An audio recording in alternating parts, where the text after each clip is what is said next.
All right, what's up, guys? Welcome back to another edition of the Quick Bricks NBA DFS podcast, as always by the good guys over at Fantasy Degens. As always, I'm Sean Mitchell, at SMitchell17 on the Twitter.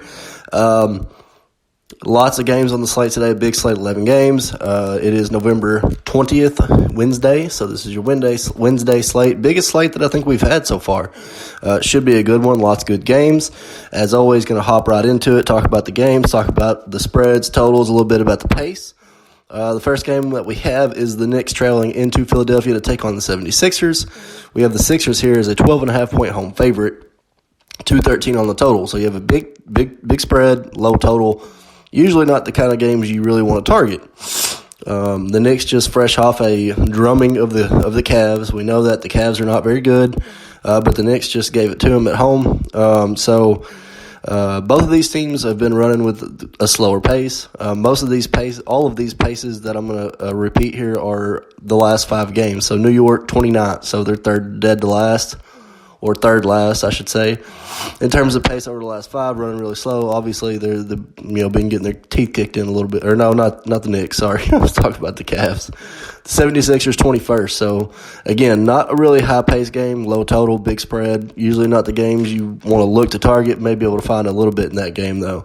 Number 2, Spurs at the Wizards. San Antonio comes in as a 1.5-point road favorite, 237 for your total, which is the highest one on the board right now.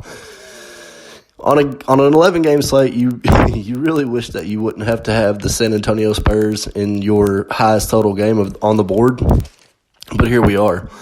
San Antonio is running with the 18th ranked pace as far of the last 5 games. Washington is 4th. So this is a pretty nice pace-up spot for San Antonio. Obviously, as you can tell, it is very indicative by the total. It's pretty big. We know the Wizards don't play a lot of defense, but they're running with a lot of pace. San Antonio has not been exactly known for their defense either this year. So obviously that is one game we will be looking to have some exposure to. The next one we will absolutely have some exposure to. You have the Bucks here going into Atlanta to play the Hawks. Milwaukee 11.5-point favorite on the road here, but a total of 231. And I'll tell you why. It's because the Bucks are running with the second most pace in the last 5. Atlanta is the 3rd. So we have now seen the Atlanta kind of getting back to their identity, running with a lot of pace. So that's good. That's a really good thing for Atlanta. We like that. We like to play Atlanta in those games, and this one is definitely a game that we will want to target. Next one on the docket is the Warriors at the Mavericks. So Dallas minus 13.5. The Warriors here on a back-to-back. They got a nice win last night, so they'll be looking and eager. They played in Memphis, which I know Memphis isn't that great, but Memphis played really bad last night, and the Warriors played really good. Either way, 221 on the total, decently high for this board. There's a couple over 220, and that one's one of them. Golden State running at the 15th highest pace over the last 5, and Dallas is 19th. So this doesn't look like a great game. Obviously, we know the Warriors on a back-to-back. Mavericks have been really good. Obviously, we see it has a big spread. A decently high total, though. Obviously, everybody's going to probably be running to Luka, and I don't blame them. It is a good spot. We know the Warriors hadn't been great against the point guard. I wonder if Draymond guards Luka. Draymond, fell on his elbow last night, had to wear a sleeve for the rest of the game. He finished out the game, but I'm wondering if that thing is going to be sore. I would probably imagine so. So that one's kind of an iffy game. I'm not exactly 100% sure if I'll have any exposure to it. I think Dallas could run away with this one easily. So lots of other games on the board. Moving along, we have the Cavaliers traveling to Miami to take on the Heat. Miami minus 8.5. There is not a total on this board. We are waiting to see. Obviously, Tristan Thompson already has been rolled out. Kevin Love is probable.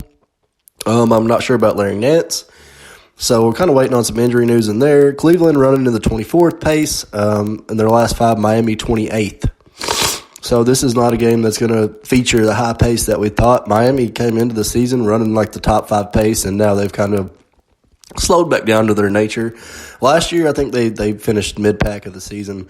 But still yet, 28th, over the last 5 games is not really good. Obviously, we know the Cavs just got the shit kicked out of them by the Knicks again.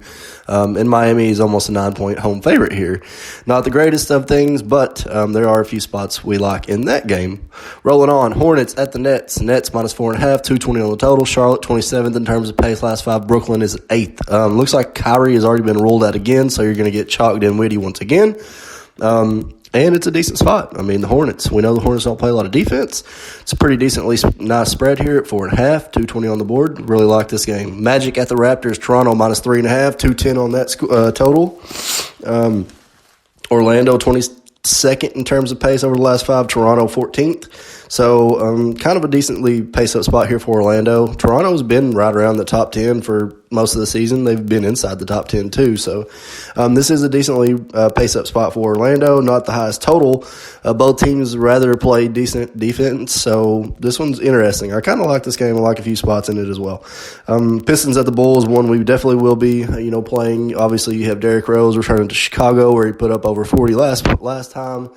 So this one's interesting. You have the Chicago Bulls minus 2.5 here at home with 218 total. Detroit 26 in terms of pace over the last 5, and a massive pace-up spot here because Chicago, number 1. Chicago has ran with the fastest pace over the last 5 games. Of course, it's probably because they've had 2 games with the Bucks. That's going to tend to happen whenever you play one of the other top 5 fastest teams in the league. Nonetheless, I still think that the Bulls will run with good pace here. It's a massive pace-up spot for Detroit, and I really, really like Blake Griffin tonight, by the way. Okay, so moving on. Jazz at the T-Wolves. Utah minus 2.5. No total on this one. Obviously going to wait to see if Andrew Wiggins is playing. The T-Wolves have a few injuries of their own. They're kind of waiting to see, so kind of waiting on that one. Utah is 4th in terms of pace over the last 5 games. T-Wolves are 7th. So this is a great game. Obviously should have really nice pace. We know the T-Wolves love to run with pace, and this is at home. They just played this game not even, 2 nights ago, I believe, in Utah. So now they basically ran it back, and now it's in Minnesota. So this is a good game we're obviously going to want to have some exposure to. Then you kind of get into your late nights. You have the Rockets at the Nuggets. Here's your Houston game. Denver minus 2.5. We have a 223 total. Houston is ranked right inside the top 10 in terms of pace over the last 5. They're not. Denver is 17th. Denver's kind of been running with a little bit quicker pace. Here 3 games ago, they were almost dead last. They've obviously had a couple good games with some nice fast-paced West Coast teams, or Western Conference teams, I should say. And then, of course, now they have one with Houston. They are at home.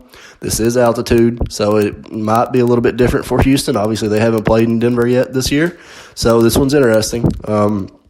Obviously, a decently high total, over 220 there at 223. I think it's the 3rd or 4th highest total on the board. So, and then your late night West Coast hammer here. You have the Celtics traveling to Los Angeles to take on the Clippers. This game is dead even. There's no favorite at the moment, no total. Obviously, waiting to see if Kawhi is going to play. That's the big news.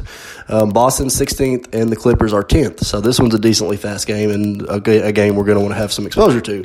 So, like I said, lots of games here that we're going to be able to pick and choose from. Let's go ahead and hop right into it. At the point guard spot, Luka Doncic at 10-4. Obviously, Golden State is allowing the 10th most fantasy points to the point guard spot over the last 5. He's put up 56 or more in his last 6 and over 70 in 3. Again, this game has a very high total. Everybody's probably going to go play Luka. He's been masterful over his last 5 or 6 games. The guy's just been murdering everything. This is one of those times where they're going to zig and I'm probably going to zag. Like, I've been on Luka for the last 4 or 5 games. You guys know that. Tonight, I think I'm going to go elsewhere. I'm not saying that I don't think that he can put up 70 because I do, but like Golden State on the back-to-back, they ran really fast pace last night with Memphis all game. Memphis hung around until basically like 5 or 6 minutes in the 4th. Actually, they came back in the 4th. They were down by like almost 20 going into the 4th quarter. Came back, ran it back to almost 8 or 9. So Golden State played the whole game. Not a good spot. Not a good spot here for Golden State. Trae Young's what I really like here at 9-4. Of course, playing at home, back at home where he has typically done really well. 61 and 57.5 in his last 2 at home. 34% usage rate at home. Milwaukee is actually allowing the 4th most fantasy points to that point guard spot over their last 5 games. So they're actually giving up a decent amount of fantasy points to the point guard spot. Really like point guard Trae here at 9-4. He might be one of the pivots for Luka for me. Ben Simmons at 8K even. New York. Sorry, excuse me, guys. I'm still got allergies and snotty, and yeah, it's wintertime. So, Simmons, New York allowing the number 1 fantasy points to the point guard spot over their last 5 games. This definitely bodes well for Simmons. The Knicks, fresh off, like I said, off a big win over the Cavs. They're going to come in with their head high. This is a good spot for Simmons. I know he hasn't been playing really well. Obviously, it's a good spot for him and Embiid. Embiid, playing down there against Mitchell Robinson, the likes of Bobby Portis and Julius Randle is not exactly good for them. But I like Simmons in this one. Over 37 in all 3 at home. Of course, he's 8K, so you're going to need 40 plus. It's kind of one of them iffy ones, like if you can fit the build. But I don't mind it. Fred VanVleet at 7-4, 40 or more in his last 5 of 6 games. He's averaging right around a 24% usage rate in his last 5. Against Orlando, who is not really a great guarding team of guards. They don't really defend the guard real well. Fred VanVleet has been playing really well lately. Him and Siakam have been carrying the load. Norman Powell has actually stepped up quite a bit the last 2 games. He's put up like over 38 his last 2. So he's pretty interesting today. But Fred VanVleet at 7-4. Like I said, this game actually has some decent pace. I think it's a nice pace-up spot for Orlando. So, yeah, I'm on some Fred VanVleet. Your boy, Spencer Dinwiddie at 7-2. His price has jumped up over 7K now, probably for good reason. Obviously, Kyrie's already been ruled out today. 31.6% usage in his last 2, but up 36 and 50.8 in his last 2 while starting. So, he gets the Charlotte Hornets at home. Spencer Dinwiddie is a better home player than away. His home and road splits are pretty different. If you get a chance, take a look. But Spencer at home, you can't hate it. Bledsoe at 7-1, obviously against Atlanta. We know who, Trae Young doesn't play a lot of great defense. Atlanta's allowing the 5th most fantasy points to that point guard spot over the last 5. Bledsoe's kind of taken a little bit of a slump over his last 2 games. Only put up like in the 20s, mid-20 fantasy points, but we know he can do it. Over 42 or more in his last 4 of 7. It's going to be a high-paced game. It's going to be a good spot here, obviously, defensively for Bledsoe. Bledsoe, Giannis has been picking it up. Dante, I can't even say his fucking name, DiVincenzo or whatever we call him. He will obviously be on my radar as well. He's been playing really well. Nonetheless, Bledsoe is on the radar. Devontae Graham at 6.7. I know I keep going back to him, but, this is Dinwiddie defense here. Devontae Graham should be able to take advantage of this. 6.7K tonight on DraftKings. Brooklyn, 3rd most fantasy points to the point guard spot over the last 5. Obviously, even with Kyrie in, they were terrible against the point guard spot. Over 38 fantasy points in his last 2 of 3 on the road, and a smidge over 25% usage rate. 25.3% usage rate in his last 3 on the road as well. Rozier is just an iffy, play, and I have him listed next at 6K as he's, $700 less. We know that all this applies to him as well. Of course, as far as, Brooklyn not being able to guard the point guard spot. But I kind of like Devontae Graham in that spot as well. Of course, he's starting now, but he's still been playing really well. So I'm totally fine with that. So Devontae Graham at 6.7, Terry Rozier, if you feeling froggy and want to play him, I don't mind it. Obviously, like I said, same thing applies. Goran Dragic at 5.5K. You're getting the Cavs defense here in Miami. Cavs are not really good. Dragic could get a lot of run on that second unit, especially if the game blows out. He is the second unit point guard. He's put up 31.3, 28, 30.3, and 32 in his last 4 home games. So putting consistently literally over 28 to 30 fantasy points, which at his price would be exceeding his value. At 5.5, you need roughly 25, 27 points.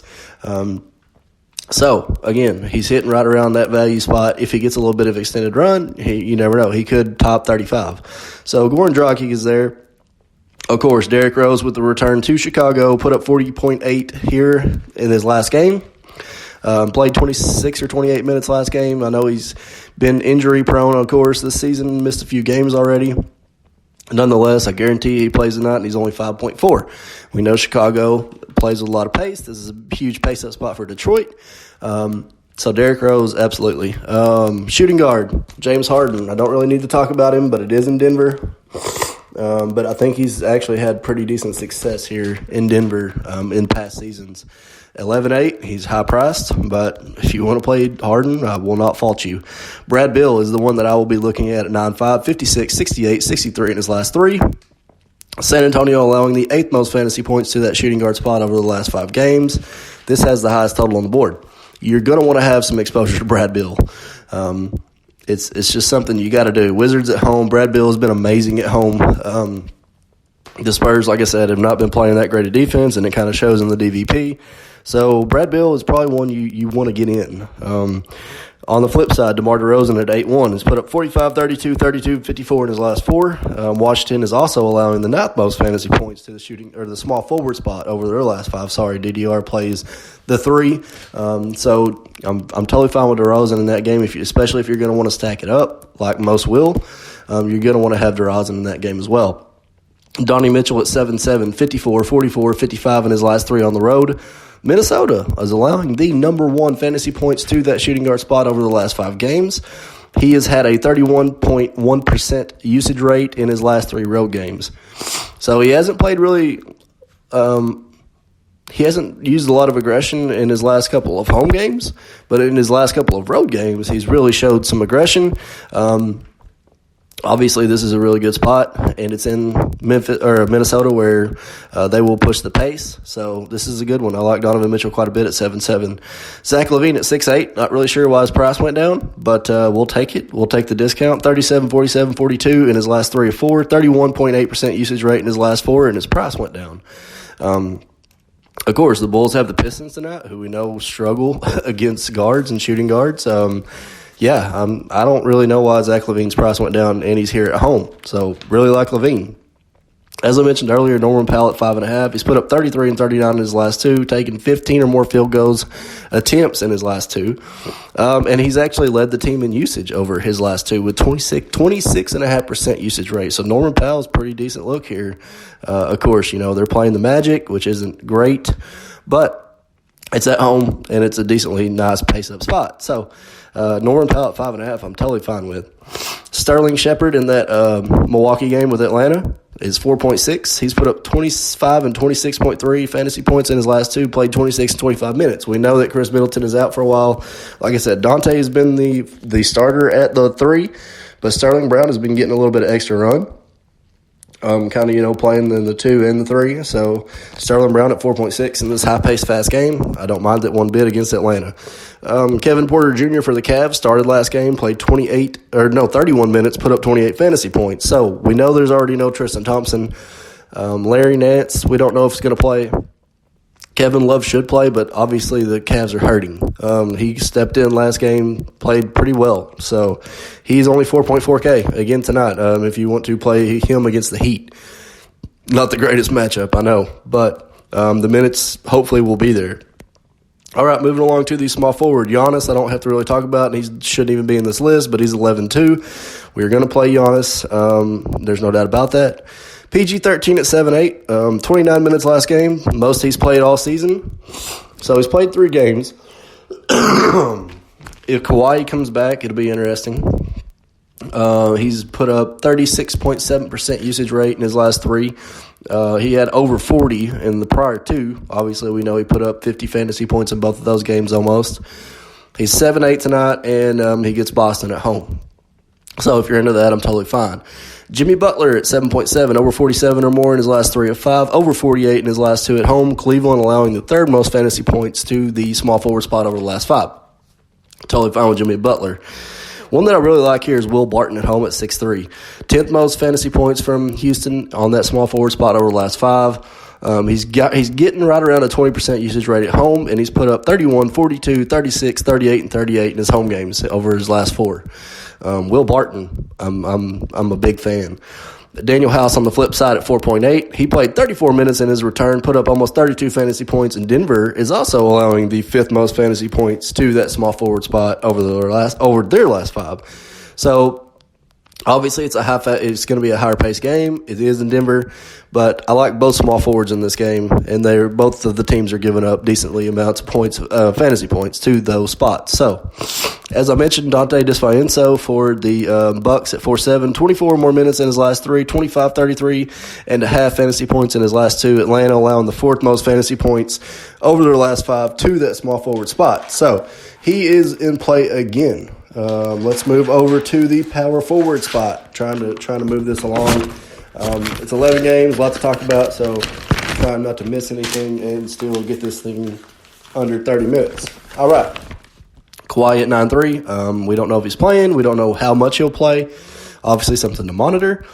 Siakam at 8.8 versus Orlando, who is allowing the third most fantasy points to the power forward spot over their last five games. He's put up over 43 in his last 5 of 7, over 50 in his last 4 of 7. So, again, we knew he was going to get the usage bump without Kyle Lowry, without Serge Ibaka. Serge is still without a timetable, and Lowry's still out. Like I said, there's been a couple other guys step up. We've had OG come back, but Siakam's still doing his thing. So, Pascal, sure. Porzingis at 7.3. You have Golden State, of course, on a back-to-back. But in the same essence, he's put up 35 or more in his last 3, over 32 minutes in all 3 games. Excuse me. So, Porzingis at 7.3, he's really cheap. He's getting a lot of usage. But, again, it's Golden State on the back-to-back and a really big spread. So, see it how you see fit. Blake Griffin might be my absolute favorite play on this slate at 7.1. He might be the roster monster. I have not decided yet, but he's really close. 7.1K, played 30 minutes last game. He's had 5-day rest, and he's put up over 34 fantasy points in his last 2. He only played 2. So, he's, 35 fantasy points at 7K is hitting value, and if he's now going to play 30 minutes, fully expect him to take advantage of Chicago tonight. So, Blake Griffin, yeah, I'm a fan. All right, so Jabari Parker, at 6.9. He's questionable going into tonight. Looks like he's a true game time. We'll have to see about that one, but obviously we're going to want parts of that game with Milwaukee and Atlanta. Jabari Parker is really the other part of Atlanta. So if he's in, I'm probably going to be looking. Of course, high-paced game. He's put up over 33 fantasy points in his last 6. So he's been playing well. Robert Covington at 5.7 has now put up over 30 fantasy points in his last 3. We got a nice pace-up spot here again with Utah, and he's put up over 15 real points all 3 games as well. So he's been shooting well. He's I guess maybe he's found a shot. He's been picking up 5, 6 to 8 rebounds every game. So Robco at 5.7, I'm totally fine with.